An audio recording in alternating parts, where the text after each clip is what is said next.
काम की, जहां पर हमले में 5 आतंकियों की पहचान अब कर ली गई है। आतंकियों के नाम आसिफ फौजी, अबू तलहा। आतंकियों के नाम आदिल गौरी और आसिफ शेख, सुलेमान शाह बताए जा रहे हैं। हमले में शामिल 3 आतंकियों के स्केच भी जारी कर दिए गए हैं। तो 5 आतंकियों के नाम और पहचान की बात अब सामने आ रही है।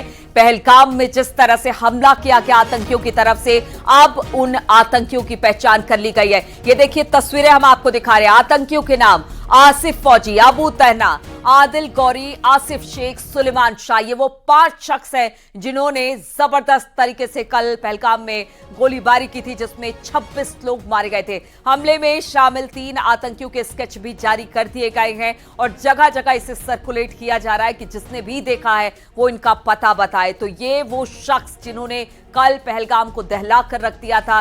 5 नाम, 5 पहचान अब सामने आ रही है। आतंकियों के नाम हैं आसिफ फौजी, अबू तलहा। आतंकियों के नाम बताए जा रहे हैं आदिल गौरी, आसिफ शेख, सुलेमान शाह। ये 5 लोग हैं जिन्होंने कल AK-47 से ताबड़तोड़ गोलियां बरसाकर 26 जानें ले ली थी। अब इनकी तलाश लगातार की जा रही है, चाहे वो हेलीकॉप्टर से हो या फिर ड्रोन से हो। इनको खोजा जा रहा है और खोजकर मारने के लिए इस वक्त भारतीय सेना बिल्कुल तैयार दिखाई दे रही है। ये वो 5 शख्स जिन्होंने कल नाम पूछकर, धर्म पूछकर लोगों पर गोलियां बरसाई थी, अब उनके नाम सामने आ रहे हैं और कहा जा रहा है कि अब ये बचेंगे नहीं। अबू तलहा नाम बताया जा रहा है आसिफ फौजी, इसके अलावा आदिल गौरी, आसिफ शेख, सुलेमान शाह। ये वो 5 नाम अब सामने आए हैं जिनमें से 3 के स्केच भी जारी कर दिए गए हैं और अब इनकी सघनता के साथ जांच चल रही है। इस वक्त जो टीवी स्क्रीन पर आप तस्वीरें देख रहे हैं, ये वो 5 आतंकी हैं जिन्होंने कल पहलगाम में कहर बरपाया था।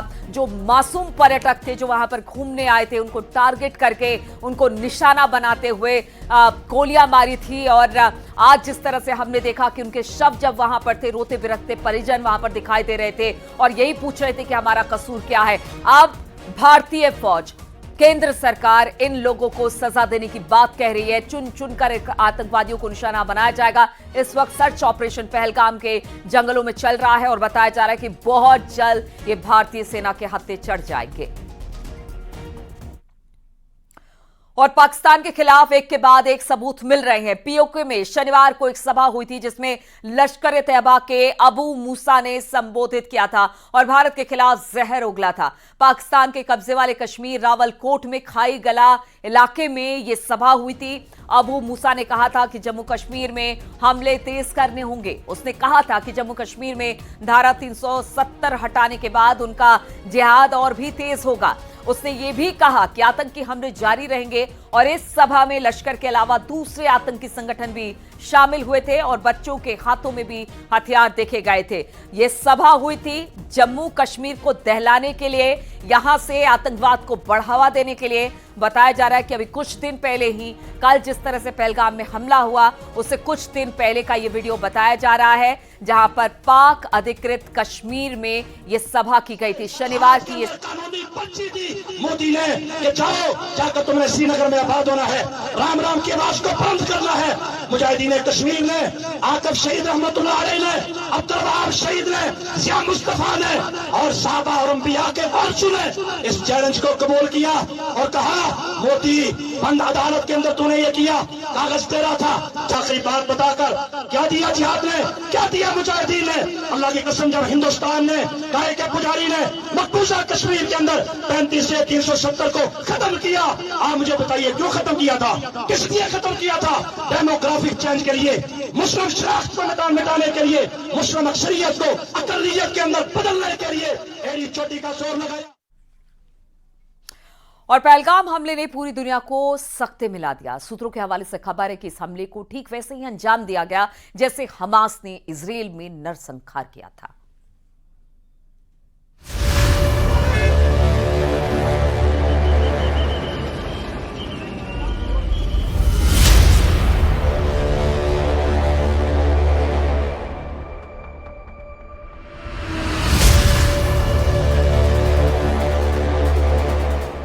$563 दिन का फर्क, लेकिन पैटर्न बिल्कुल एक जैसा।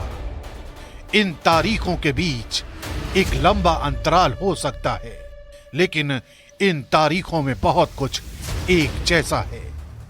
क्योंकि इजराइल के खिलाफ जिस हमले को हमास ने अंजाम दिया था, ठीक उसी हिट एंड रन वाली प्लानिंग के तहत पहलगाम में भी हमले को अंजाम दिया गया।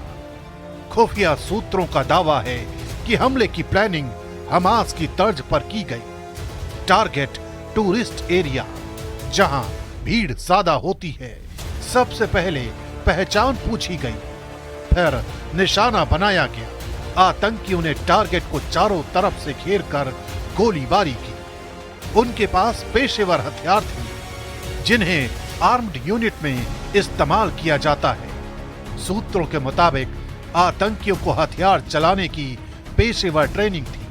बताया जा रहा है कि लोकेशन ट्रैकिंग के लिए सीक्रेट इनक्रिप्टेड ऐप का इस्तेमाल किया गया। इजराइल पर 7 अक्टूबर 2023 को हमला हुआ था। उस दिन वहां धार्मिक त्योहार का मौका था। हमास के लड़ाकों ने पहले नागरिकों की पहचान की, फिर चुन चुन कर नरसंहार किया। अब पहलगाम में भी वैसी ही आतंकी वारदात को अंजाम दिया गया है।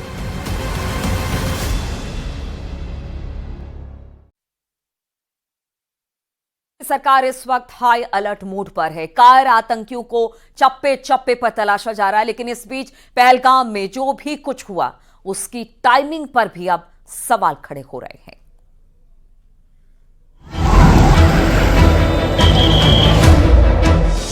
क्यों यही वक्त हमले के लिए चुना गया? क्यों टूरिस्ट को टारगेट किया गया?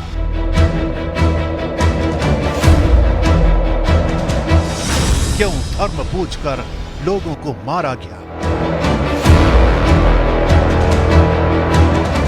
देश इस वक्त हाई अलर्ट मोड पर है।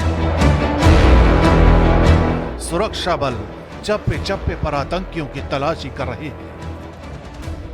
आतंक के खिलाफ बड़ी कार्रवाई की मांग की जा रही है, लेकिन इस बीच दहशतगर्दी के इस प्लान अटैक की जारी,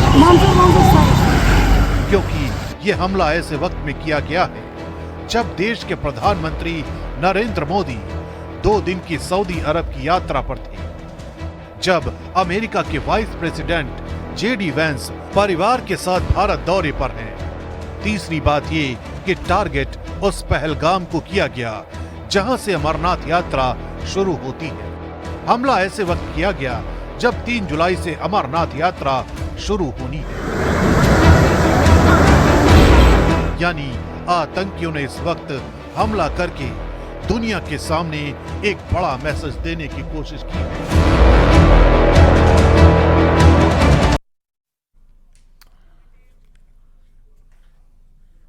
और पहलगाम में हुए आतंकी हमले के खिलाफ देश भर में इस वक्त गुस्से का माहौल है।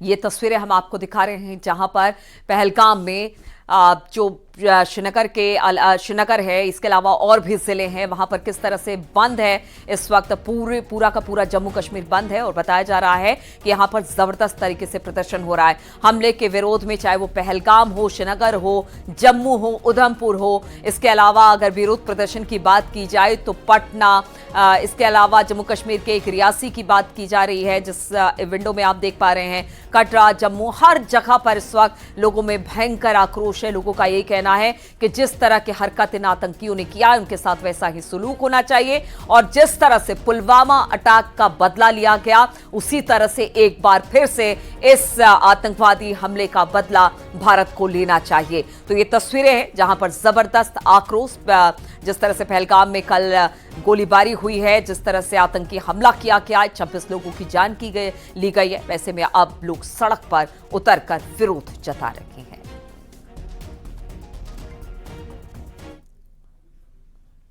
और पहलगाम में हुए आतंकी हमले के खिलाफ देश में इस वक्त गुस्सा है। 35 साल में पहली बार लोगों ने कश्मीर घाटी बंद बुलाया है। पहलगाम, जम्मू कश्मीर, उधमपुर, रियासी, पटना, सब जगह इस वक्त जाम की स्थिति बनी हुई है। वहीं अगर बात की जाए यहां पर मरने वालों की, तो इसमें उत्तर प्रदेश के कानपुर का रहने वाला एक शख्स भी बताया जा रहा है, जिनका नाम शुभम द्विवेदी है। वो अपने परिवार के साथ कश्मीर घूमने आए थे। अभी कुछ दिन पहले ही उनकी 2 महीने पहले शादी हुई थी। शुभम की 2 महीने महीने पहले शादी जिसमें आतंकियों ने उन्हें गोली मारी। उनकी पत्नी भी उनके साथ थी जिस वक्त ये हमला हुआ। बताया जा रहा है कि आतंकियों ने पहले उनसे उनका नाम पूछा, फिर गोली मार दी। बेटे के साथ घूमने गए पिता और अन्य परिवारीजन अनंतनाग में ही रुके थे। शुभम अपनी पत्नी के साथ पहलगाम गए हुए थे। शुभम अपने परिवार के साथ घूमकर 23 अप्रैल को वापसी भी करने वाले थे। शुभम द्विवेदी अपने परिजनों के साथ 18 अप्रैल को जम्मू कश्मीर घूमने आए थे और 23 को उनकी वापसी थी, लेकिन उससे पहले ही आतंकवादी की गोलियों का शुभम निशाना बन गए।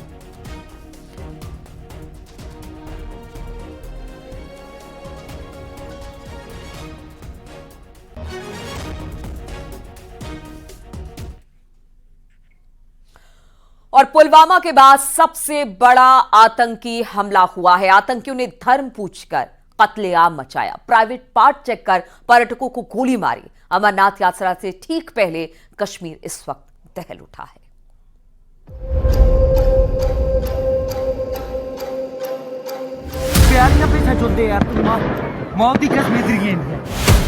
पुलवामा के बाद सबसे बड़ा आतंकी हमला,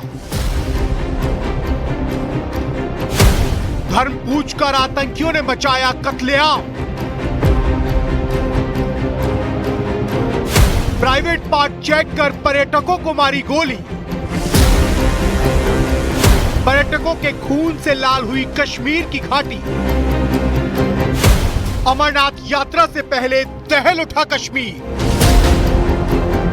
जन्नत में फिर आतंक का कहर बरपा। पहलगाम की खूबसूरत वादियों में ताबड़तोड़ गोलियों की गूंज सुनाई दी। मासूम सैलानी एक बार फिर आतंकवादियों का निशाना बने। खबरों के मुताबिक सेना की वर्दी में पहुंचे आतंकवादियों ने सबसे पहले पर्यटकों से उनका धर्म पूछा। उसके बाद उनकी पैंट उतरवाकर उनके प्राइवेट पार्ट चेक किए और फिर पहलगाम की घाटी को पर्यटकों के खून से लाल कर दिया। आतंकियों ने जम्मू कश्मीर में उस जगह पर्यटकों को निशाना बनाया जो पवित्र अमरनाथ यात्रा का सबसे शुरुआती पॉइंट है। पहलगाम हमले की जिम्मेदारी आतंकी संगठन टीआरएफ ने ली है। सेना के मुताबिक आतंकी संगठन टीआरएफ लश्कर-ए-तैयबा का मुखौटा है जिसे पाकिस्तानी सेना की मदद के लिए 2019 में बनाया गया था। इसे पाकिस्तान के कब्जे वाले कश्मीर में बैठे लश्कर के कमांडर चलाते हैं ताकि जम्मू कश्मीर में आतंकी हमले कर हिंदुस्तान का माहौल बिगाड़ा जा सके। आतंकी संगठन टीआरएफ का नाम तब सामने आया था जब 2020 में कुलगांव में 3 लोगों की हत्या कर दी गई थी। सेना के सूत्रों के मुताबिक टीआरएफ जम्मू कश्मीर में वही दौर वापस लाना चाहता है जो कभी 90 के दशक में हुआ करता था। टीआरएफ के आतंकी टारगेट किलिंग पर फोकस करते हैं, मतलब इस संगठन के आतंकी लोगों को चुन चुन कर निशाना बनाते हैं, जो इस बार उन्होंने पहलगाम में किया।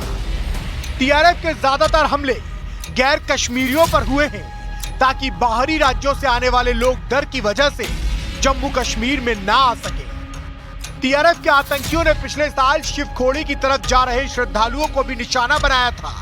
उस दौरान रास्ते में आतंकियों ने श्रद्धालुओं से भरी बस पर अंधाधुंध फायरिंग की थी। सेना के सूत्रों के मुताबिक आतंकियों ने बस पर 30 से 40 राउंड गोलियां चलाई थी। आतंकियों की एक गोली बस के ड्राइवर को भी लगी थी, जिससे बस बेकाबू होकर गहरी खाई में गिरी। उस आतंकी हमले में करीब 10 श्रद्धालुओं की मौत हुई थी। करीब 40 श्रद्धालु बुरी तरह घायल हुए थे। आतंकी हमले की जांच एनआईए को सौंपी गई थी। एनआईए की जांच में इस बात का पता चला था कि आतंकी संगठन टीआरएफ के आतंकियों ने बस पर घात लगाकर हमला किया था और कुछ रोज पहले हमले की पूरी प्लानिंग भी की थी। और अब एक बार फिर टीआरएफ के आतंकियों ने पहलगाम में पर्यटकों को निशाना बनाया है। पिछले 8 साल में ऐसे कम से कम 5 बड़े मामले सामने आए हैं जहां टूरिस्ट या फिर तीर्थयात्री सीधे तौर पर आतंकवादियों के निशाने पर आए। जुलाई 2017 में अमरनाथ यात्रियों से भरी एक बस पर अनंतनाग में हमला हुआ। अप्रैल 2024 में शोपिया में पर्यटकों को ले जा रही लोकल कैब पर हमला हुआ। मई 2024 में पहलगाम के एक प्राइवेट रिजॉर्ट में 2 पर्यटकों पर हमला हुआ। जून 2024 में रियासी में शिवखोड़ी गुफा से लौट रहे पर्यटकों की बस पर हमला हुआ और अब पहलगाम में पर्यटकों को धर्म पूछकर निशाना बनाया गया। कश्मीर की वादियों में सुकून की तलाश में आए पर्यटक एक बार फिर आतंकवादियों की गोली का शिकार बने हैं। पहलगाम की बैसरन घाटी, जो अपनी खूबसूरत हरी भरी ढलानों और पाइन के जंगलों के लिए जानी जाती है, आज पर्यटकों के खून से लाल हो चुकी है।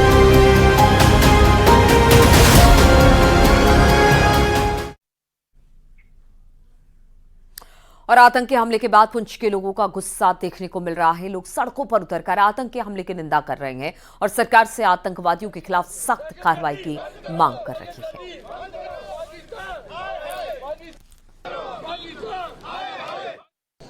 जितने भी हमारी सिविल सोसाइटीज हैं, जितने भी हमारे धार्मिक संस्थान हैं और जितने भी हमारी एनजीओज हैं, सभी ने सामने आकर के बंद की कॉल दी है। और आज आप देख रहे हैं कि जितना भी पुंछ का ट्रांसपोर्ट है, जितना भी हमारा व्यापारी भाई हैं, सब ने आगे आकर के इस बंद को जो है स्वीकार किया है। उसी के सिलसिले में आज जो है वो पुंछ बंद है और यहाँ की तमाम सिविल सोसाइटी ने, यहाँ के धार्मिक संस्थानों ने जो मिलकर है पुंछ बंद की कॉल दी थी और वो बिल्कुल सक्सेसफुली यहाँ पे अभी आप देख रहे हैं कि ट्रांसपोर्ट बंद है, स्कूल कॉलेजेस बंद है और जो भाईचारा पुंछ के अंदर था वो बरकरार है और उसको मजीद जो है वो फोकियत मिलेगी जब ये लोग मिलकर जो ये प्रोटेस्ट करेंगे।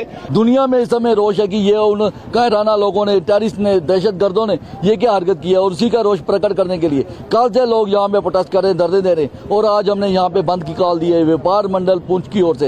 ये जो हमारे ट्रांसपोर्ट भाइयों की ओर से, हमारे स्कूल कॉलेज वगैरह सारे बंद हैं, हमारे जितने भी राजनीतिक धार्मिक संगठन है। और सबसे बड़ी बात है कि यहाँ बिना मजहबों मिले सभी धर्मों के लोग यहाँ पे आए हुए हैं और यहाँ पे उन्होंने प्रोटेस्ट किया। और सबसे बड़ी बात है इस समय पूरा पुंछ इस समय बंद है और हम अपने आदरणीय गृह मंत्री जी से, मोदी जी से अपील करते हैं कि जल्द से जल्द इन दहशतगर्दों को कोई परमानेंट इलाज किया जाए। और पहलगाम में आतंकी हमले के बाद दूसरे दिन भी सर्च ऑपरेशन जारी है। ज्वाइंट ऑपरेशन के तहत सुरक्षा बलों का सर्च ऑपरेशन इस वक्त भी चल रहा है। इस इलाके में घना जंगल है, इसलिए सुरक्षा बलों को मुश्किलों का काफी ज्यादा सामना करना पड़ा है। पहलगाम की बैसरन वैली में टूरिस्ट पर हमले के बाद आज दूसरे रोज़ भी आप देख सकते हैं कि तलाशी अभियान जो है वो जारी है और रात भर जो कोऑर्डिनेट सर्च ऑपरेशन था वो जारी रहा। और इसके लिए जो फौज की राष्ट्रीय rifles, Jammu Kashmir police, CRPF ने एक मल्टीपल या फिर जॉइंट ऑपरेशन हम कह सकते हैं उसको लॉन्च किया था और जो अब भी जारी है। और आप देख सकते हैं कि ये पूरा इलाका जो है वो अभी भी कॉर्डन ऑफ है और ये कोशिश की जा रही है कि जो मफरूर हमलावर हैं उनका किसी न किसी तरीके से सुराग लगाया जाए और उनको किसी न किसी तरीके से नायब किया जाए। और आप देख सकते हैं कि जिस तरह से हमने कहा कि एक जॉइंट ऑपरेशन लॉन्च किया गया है और उसमें जो मल्टीपल फोर्सेस है उनका सहयोग है, उनके ताउन से ये ऑपरेशन जो है वो चलाया जा रहा है। और साथ ही साथ जो टॉप ब्रास है, सिक्योरिटी फोर्सेस की आला क़यादत है, वो पहलगाम में ही मौजूद है और क्लोजली इस ऑपरेशन को मॉनिटर किया जा रहा है। और हम आपको टोपोग्राफी दिखाना चाहेंगे इस इलाके की कि कितने घने जंगलात हैं और इन घने जंगलात में यकीनी तौर पर सिक्योरिटी फोर्सेस के लिए काफ़ी दिक्कतें पेश आ रही है इस ऑपरेशन को चलाने में। लेकिन जिस तरह से सिक्योरिटी फोर्सेस का आज़म है या फिर हौसला है तो वो उस हिसाब से जो ये ऑपरेशन है वो जारी है और ये कोशिश की जा रही है कि जल्द से जल्द इस केस के तमाम एंगल्स जो है उनको खंगाला जाए। उनकी जांच जो है उसमें जुट गई है जो सिक्योरिटी फोर्सेस है या फिर जो दीगर इंटेलिजेंस एजेंसीज़ है और कोशिश की जा रही है कि हर जाविये से, हर एंगल से इस मामले की तहकीकात हो। और फिलहाल आप देख सकते हैं कि ये खानाबल पहलगाम रोड का मंजर है और यहाँ पर खुसूसी नाके भी कायम किए गए हैं और इन नाकों पे गाड़ियों को रोका जा रहा है और हर आने जाने वाले से भी पूछताछ हो रही है। और अब से कुछ देर बाद ही जो वज़ीर दाखिला अमित शाह है, जो रात भर श्रीनगर में उन्होंने क़याम किया और ये बताया जा रहा है कि आज वो पहलगाम आएंगे और उनके हमरा चीफ मिनिस्टर उमर अब्दुल्ला या फिर एलजी मनोज सिन्हा की अगर हम बात करेंगे तो वो भी होंगे। और इसके साथ साथ अगर हेल्थ मिनिस्टर सकीना यतू की बात करेंगे तो रात भर उन्होंने भी पहलगाम में ही क़याम किया और एमएलए पहलगाम अल्ताफ़ कुल्लू वो भी यहीं पर स्टेशन्ड है और क्लोजली सिचुएशन को मॉनिटर किया जा रहा है। इसके